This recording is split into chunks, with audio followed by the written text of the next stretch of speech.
Bienvenidos. Hoy vamos a meternos a fondo en unos textos, bueno, fragmentos, ¿no?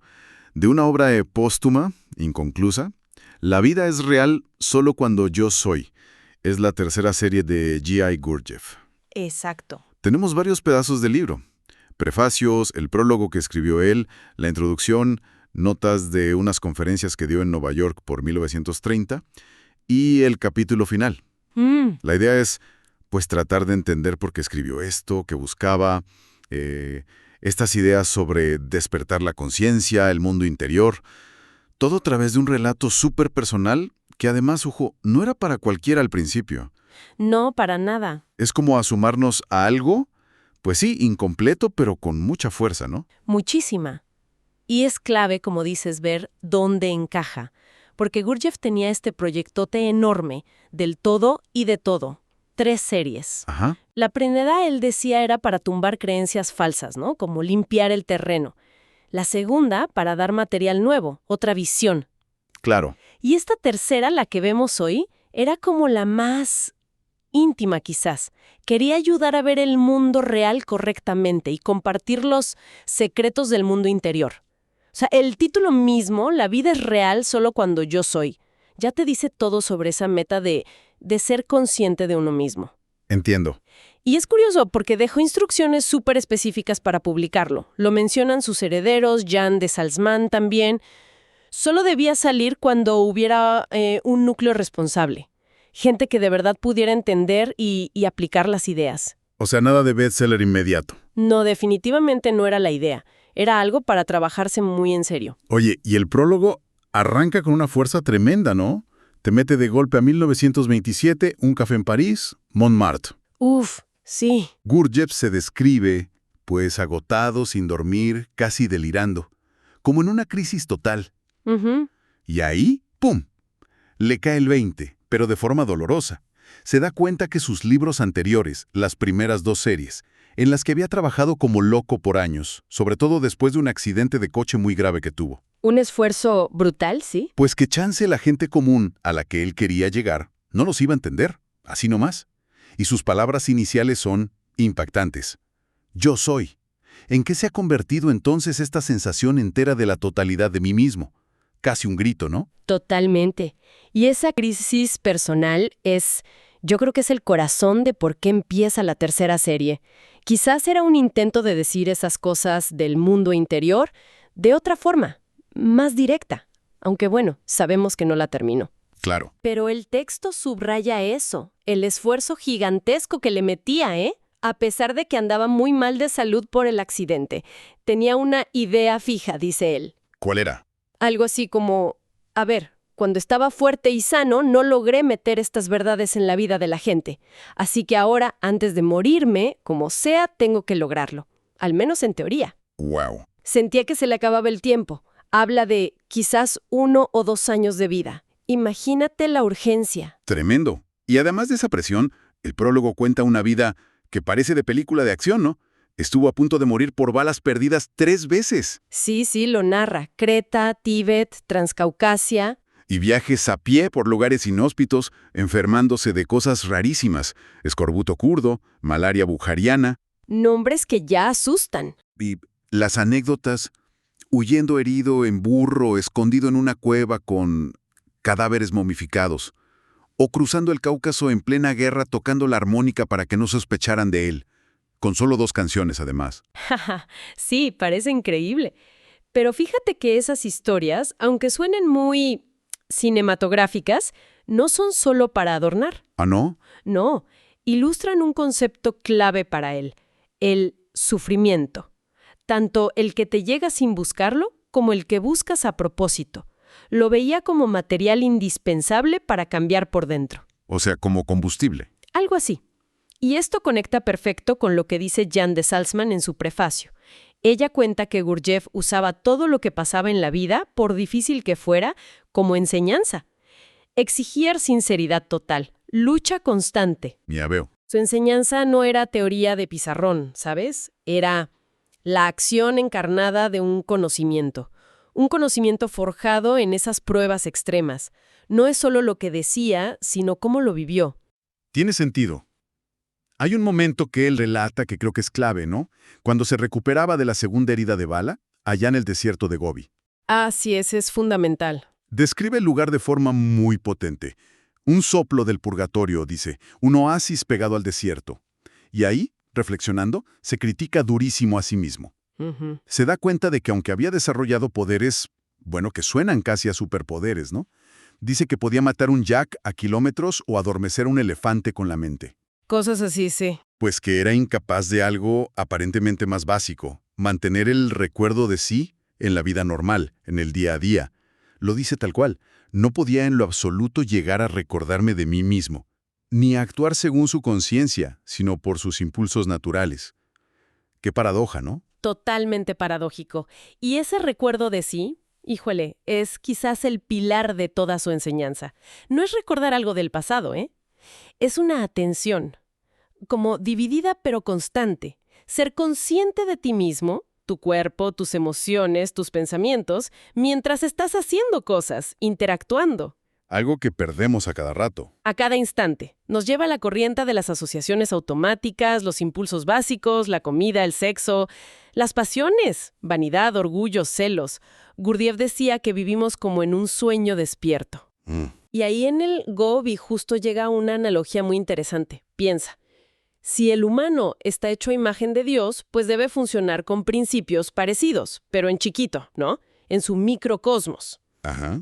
Y su gran descubrimiento, así lo llama él, es este, que así como Dios en su sistema necesitó una fuerza contraria, Satán, para mantener el universo activo y, digamos, recordarse a sí mismo, él, Gurdjieff, necesitaba crearse un freno interno, un recordatorio a propósito. Un regulador interno. ¿Y cómo se lo crea? Porque la solución que encuentra es radical. Radicalísima. Decide hacer un juramento solemne, no volver a usar a propósito sus poderes psíquicos especiales. La telepatía, el hipnotismo, él le llama Gamblitzoin. ¿Y por qué? ¿Cuál era la lógica? Su razonamiento era la falta de la satisfacción que esos poderes le daban, porque le alimentaban la vanidad del amor propio, dice él, iba a funcionar como una piedrita en el zapato constante, un recordatorio permanente para estar presente, para recordarse de sí mismo. ¡Guau! Cito, el juramento es fuerte. Hago el juramento de recordarme de no hacer uso jamás del poder que poseo. Solo se permitió unas excepciones muy específicas, para investigar cosas científicas, usar médiums para ver cosas cósmicas o intentar curar cáncer con magnetismo, cosas así. Increíble decisión. Fascinante, ¿no? Y cuenta que cuando hizo ese juramento sintió una euforia brutal, como si hubiera nacido de nuevo. Y esto conecta directo con lo del prólogo, con esa sensación del yo soy. Claro. Ese estado de ser real, auténtico, va de la mano con este recuerdo de sí. Pero no es gratis, ¿eh? Se cultiva con esfuerzo consciente y, como muestra el juramento, con sufrimiento voluntario. El juramento no es una anécdota nomás, es la demostración práctica de un principio. Necesitas crear fricción interna a propósito para despertar. Entendido. Entonces, regresemos a esa crisis del 27 en París. Gurdjieff desesperado porque sus libros no van a funcionar. Se pone esa fecha límite. O haya una solución antes de Año Nuevo, o adiós a todo. Sí. Y calcula que reescribir, terminar las otras series, asegurarse de que se difundan, le tomaría mínimo 7 años. 7 años que él duda va a tener por su salud, y menciona que eso le recordó la ley de 7. Ajá, la ley de 7 o ley de octavas, otro concepto central de su cosmología. Él lo aplicaba a todo, ¿no? Desde la música hasta el desarrollo de una persona. Dice que cualquier proceso que avanza tiene puntos donde necesita un empujón extra para seguir. Como escalones difíciles. Exacto, intervalos. Quizás vio su propio plan de 7 años así. Pero lo más interesante viene poquito después. Ya cerca de la Navidad de ese año, 1927, tiene como otra revelación. ¿Otra? ¿Qué pasó? Estaba sentado en el jardín, dice, pensando en su madre y en su esposa, que habían muerto hacía poco.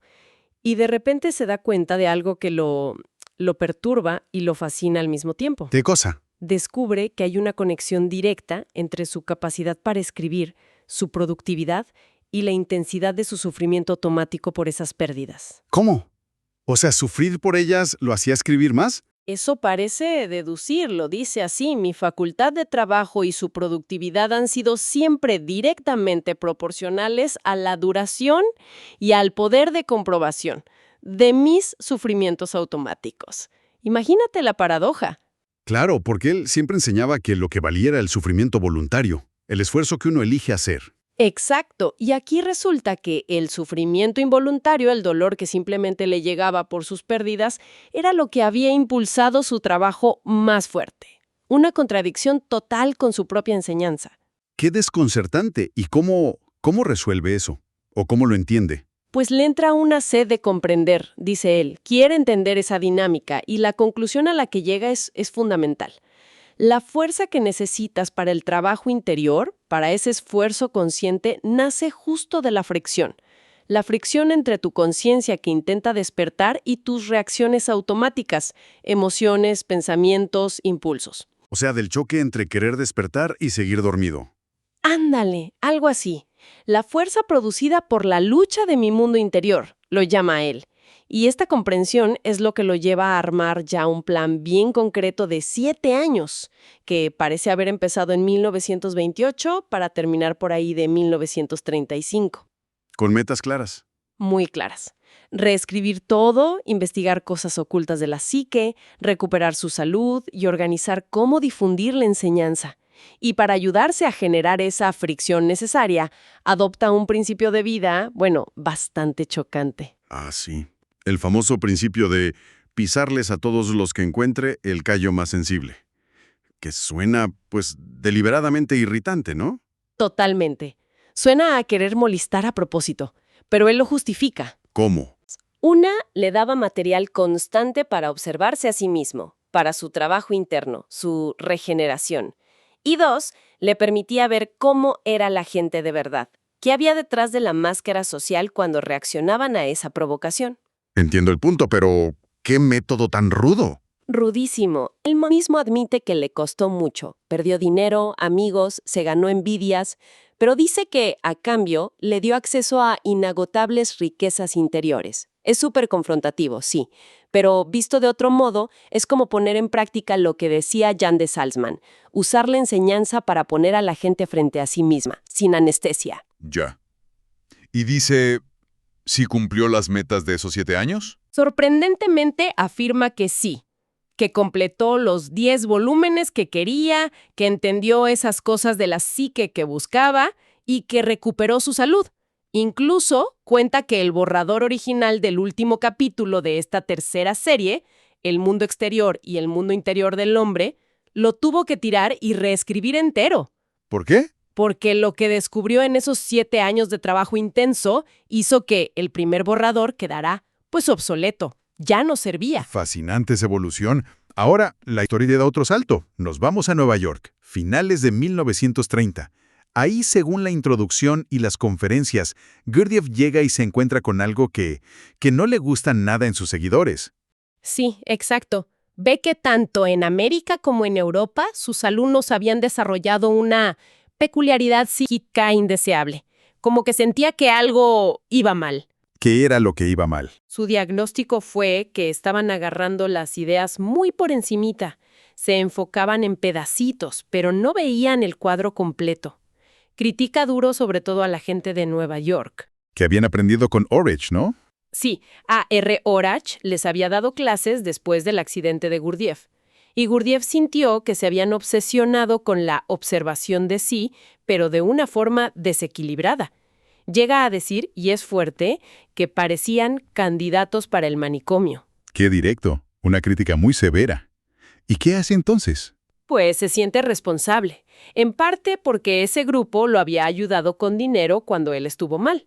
Así que decide meter mano y reorganizar todo, de forma drástica. ¿Cómo? Les exige firmar un compromiso bajo juramento, mencionando explícitamente a Orridge además. Era como un filtro, ¿sabes?, para ver quién estaba realmente comprometido y quién no. Quería poner bases más serias para un trabajo real, y reafirma su plan de crear grupos por niveles, exotérico, mesotérico, esotérico, y unos clubes. Buscaba una estructura más controlada. Quería asegurarse de que se entendiera la seriedad del asunto. Exacto, que no era un hobby nomás. Y en esas conferencias de Nueva York, además de regañarlos, digamos, expone ideas clave y da ejercicios prácticos, ¿verdad? Eso es muy interesante. Sí, eso es crucial. Vuelve a insistir en la necesidad imperiosa, dice él, de adquirir un yo real, un centro individual, que no lo tenemos nomás por nacer, sino que hay que construirlo. ¿Cómo? Con trabajo consciente y sufrimiento voluntario. Lo mismo de siempre, pero reforzado. Exacto. Usa la metáfora del río de la vida, ¿te acuerdas? Con dos corrientes.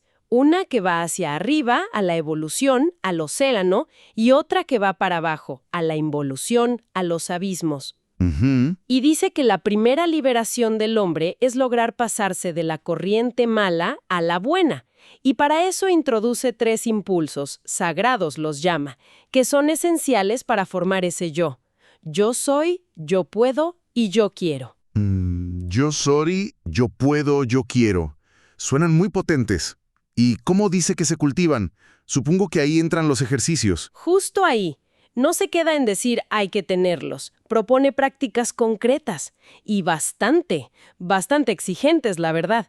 Por ejemplo, el 4.º ejercicio preparatorio. ¿De qué va? Pide algo que suena casi imposible. Dividir tu atención en 3 partes iguales al mismo tiempo. Una parte enfocada en la sensación física de un dedo. Otra parte en el sentimiento asociado a otro dedo. Espera. Sensación y sentimiento. No es lo mismo. Ahí está el truco. Gurdjieff insiste muchísimo en que no son lo mismo. La sensación es la percepción física directa, ¿no? Calor, presión, textura. El sentimiento es más como la cualidad emocional, el tono afectivo. Dice que casi nadie entiende bien esa diferencia. Ok. ¿Y la tercera parte de la atención? La tercera tiene que seguir un movimiento rítmico y una cuenta mental con otro dedo. O sea, sentir diferente y contar, mover. Todo a la vez. Suenan imposible. Mantener esas 3 cosas activas sin perderse. Está cañón. Gurdjieff mismo lo advierte. Dice que es muy difícil y que lo importante es entender para qué es el ejercicio, que es entrenar el control de la atención, la autoobservación, antes de esperar sentir algo especial. Es como gimnasia para la mente y la atención. Una base para el recuerdo de sí. Exactamente. No es magia, es entrenamiento puro y duro. Y luego están esos 2 ejercicios de ayuda de la 5ª conferencia. Uno suena medio raro, algo de autoengaño. Sí, ese es curioso. El primer ejercicio de ayuda propone usar el autoengaño, pero de forma constructiva. La idea es, imagina a propósito que ya tienes el estado que buscas, para intentar como impresionar a tu subconsciente.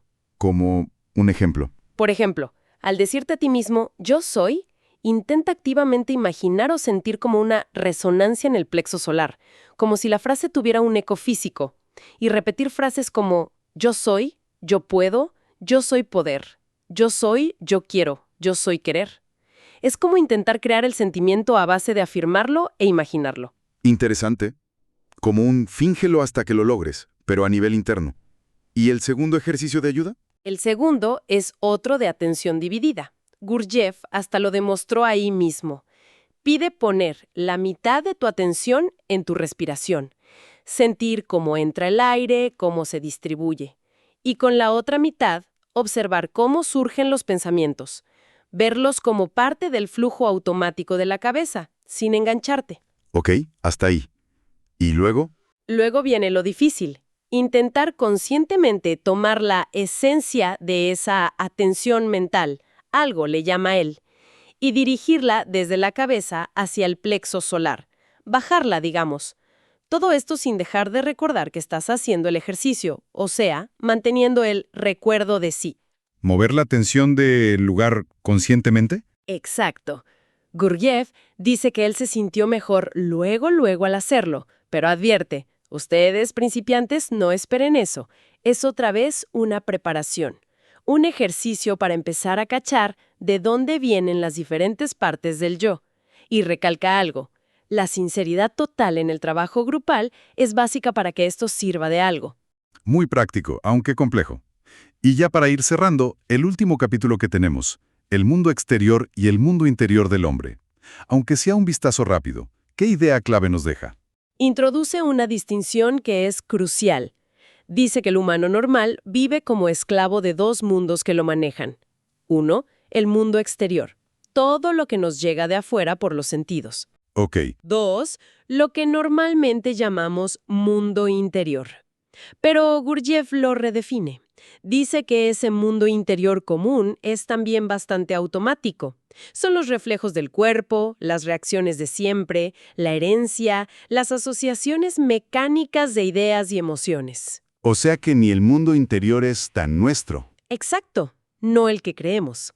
Para él, el verdadero mundo interior es un tercer mundo. ¿Un tercer mundo? Sí, ese tercer mundo es el yo auténtico, el consciente. Y lo más importante, no aparece solo, se tiene que crear a propósito. ¿Cómo?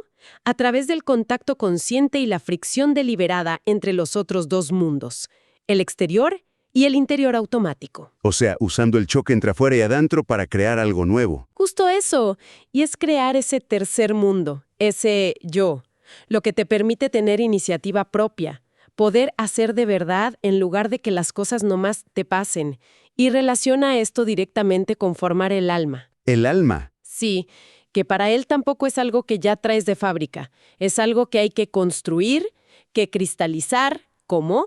Pues a través de la lucha consciente entre las fuerzas opuestas, afirmación, negación, o bien y mal en sentido psicológico, dentro de ti. Menciona rápido también que tenemos tres centros, pensamiento, sentimiento, instinto, y que funcionan al mismo tiempo, lo que complica más el asunto. Hay que armonizar todo eso. Vaya, queda claro que el camino que propone es muy cuesta arriba.